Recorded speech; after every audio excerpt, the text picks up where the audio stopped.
Chapter 27, Overrun. There is something dark and tangled in all of us, in all our souls. Certainly this is true of me. I understand it, but still I am ashamed of it. When Hulls had died at Tarnopol, I had cried, but not just for him. I cried for myself, for my loss, and because I was ashamed. Deep down, I was glad it was he who had died, and not I. First in German, then in Russian, I confessed this late one evening, sitting in the parlor with Tamara and Elena. I feel so guilty, I said. You're not the first to do so, said Elena. She began talking about her son Gunther. He had been so plagued with guilt that, upon learning he was to be shot, he had not only accepted it with equanimity, but had expressed the feeling that he deserved to die. Elena continued on about the subject, about guilt, but was stopped mid-sentence. From far off came faint explosions. They continued for some time, then ceased. It's coming, said Elena. She turned to me. I think the war has followed you. We went to bed worried that night. The Germans had probably come face to face with the Russians and were now trying to stop their westward drive. The fighting sounded far off, but it was hard to tell exactly where it might be. Little did we know that it was right around the corner and would reach us before the night was through. Where are my hands? I never saw the German soldier who cried these words, but to this day I can still hear his voice. I can still hear the sound of trucks and other vehicles. Where are my hands? My eyes flipped open. It was near morning, but still pitch black out. I was in Gunther's canopied bed. For a moment I lay there, staring groggily, and thinking of Willie, who had lost a hand at Tarnopol. Somebody shut him up, yelled another voice in German. I hurried to French doors opening onto a small balcony.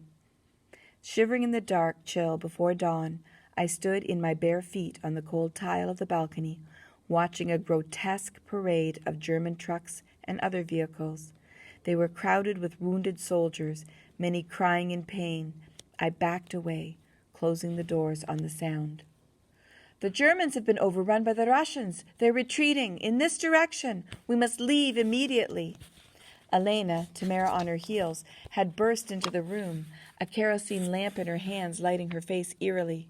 Gather up what you can, she ordered. Just the necessities, just what can fit in my car. Hurry. By the time we had dressed and were loading Elena's odd little car, Klatovy was coming under a barrage of Russian rocket and artillery fire. At first came long-range Soviet 17-2s, then Stalin's organs. Multiple rocket launchers joined the bombardment. No shells or rockets were landing in our immediate vicinity, near Mrs. Novak's house on the hill overlooking the town. But we were trapped between the Russian rocket and artillery emplacements somewhere to the rear and the town on which the shells and rockets were raining. Why are they doing this? Elena cried. The three of us could only stand and watch as the picturesque town was torn apart. The church steeple crumpled, its bell clanging dully as the sky popped open with blossoms of color and flying debris. Telegraph poles did splintering cartwheels and came crashing down in sparking tangles of their own wires. Buildings ruptured from within, spewing bricks and shattered window glass into the street. Stop it! Over the terrible din, Elena shouted the same words over and over, her pudgy hands covering her ears, tears of rage and disbelief coursing down her pink-powdered cheeks. To this day, I wonder what the Russians thought they were accomplishing by shelling Klatovy. The Germans were not firing back. In fact, there were no German troops there, at least none that I could see. The trucks carrying German wounded had already passed through. The only people in the town were civilians. The bombardment tapered off and then ended. From below came the sounds of the weakened walls collapsing, debris settling, and the hiss and crackle of countless fires. We have to go. Now is the time to go, I told Tamara and Elena. After the artillery comes the infantry, I said. parroting the words of Doberman. They'll be coming. The Russians will. We have to get going now. Elena just looked at me. Believe me, I know what I'm talking about. I'm not going, Elena said flatly. In a desperate staccato of words, I told Tamara in Russian what Elena had said and begged her to help me convince her to change her mind. By gesture, then by taking Elena by the arm and pulling, Tamara conveyed her feelings. Elena kissed Tamara, then ruefully smiled at me. I was born here, she said in German. My life was here, and still is. I'm an old woman.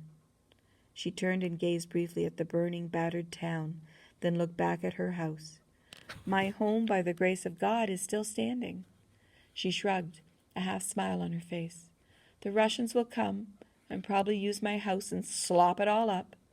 But the Russians can't be any worse than the Germans. But anything could happen, Mrs. Novak, I exclaimed. Please, you've got to come. Palausta, Tamara pleaded in German. Elena shook her head, then removed a suitcase filled with her belongings from the car. Now, you children go, she said. Take the car. I can't drive, I told her. Что? Tamara asked what was happening and being said.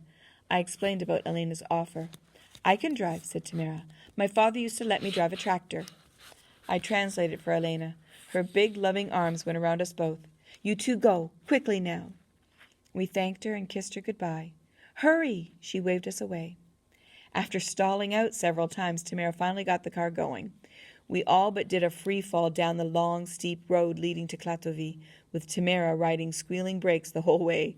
Reaching the bottom of the hill, we began weaving our way through the ravaged town, the streets of an obstacle course of debris and craters.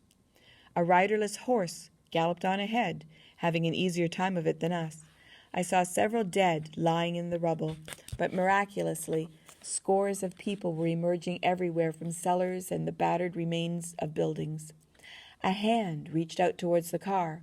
Tamara brought it to a lurching stop as a woman pulled the door open, then climbed into the back seat, amidst food, clothing, and other items packed in there. Wait for my husband! As we started moving, a man crawled in through the window. Danke, he muttered. We left the town behind and were gaining speed on the open road. We began to pass small clusters of refugees. Most were on foot, some pushing baby buggies or pulling wagons piled with belongings. Angry, envious glances were cast our way, and we felt guilty. They were walking as we drove in relative luxury. Rich scum! I remember one man yelling at us. Now and then we heard occasional rifle fire coming from a wooded area to our left. As we began passing horse-drawn carts filled with refugees and their belongings, and there was a solitary tractor. A bald man was sitting high in the driver's seat, and a woman and child were clinging to the sides as it lumbered along. The woman in the back seat began jabbering in German. The next town is Girdnov. The railway runs through it, and we should be safe, she said, her tone upbeat. An instant later, her mood darkened. I don't think we have enough gasoline to make it that far, she said, looking over the seat at the instrument panel. No, we'll be fine, dear, said her husband, twisted up like a pretzel in the overfilled back seat. Ahead, intersecting with the road we were on, was another road, this one clogged with people on foot and in vehicles of every sort, both military and civilian. We had almost reached the other road, and Tamara was slowing the car when two men suddenly stumbled out from the woods. One, wearing a torn suit, was limping badly, using a rifle for support and dragging his bloody foot. The other, much younger, had a pistol. Halt! He yelled in high-pitched German, the pistol aimed at the windshield. The car crackled to a stop. Get out! All of you, now! All of us scrambled out. A moment later, the car was puttering away, the leg of an injured man sticking out of the window. Soon we had joined the other refugees headed toward Girdnov. We passed by a burning farmhouse. In the distance, fields of rye and wheat crawled with flames. Behind a screen of smoke, the sun blazed, turning all the world a shadowy but oddly brilliant shade of blue. Blue hills, blue trees, even our arms and faces, and those of the other refugees, were blue. As we plodded along, it quickly became apparent that for the Germans there had been disaster. Everywhere they were in retreat. Trucks and armored vehicles began passing us. Bruised and bloodied soldiers rode, sitting desolately, their eyes remote, vacant.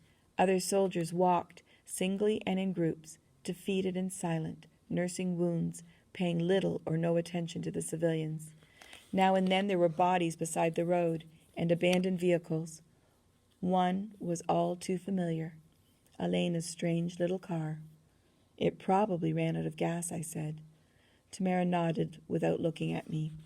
We continued walking.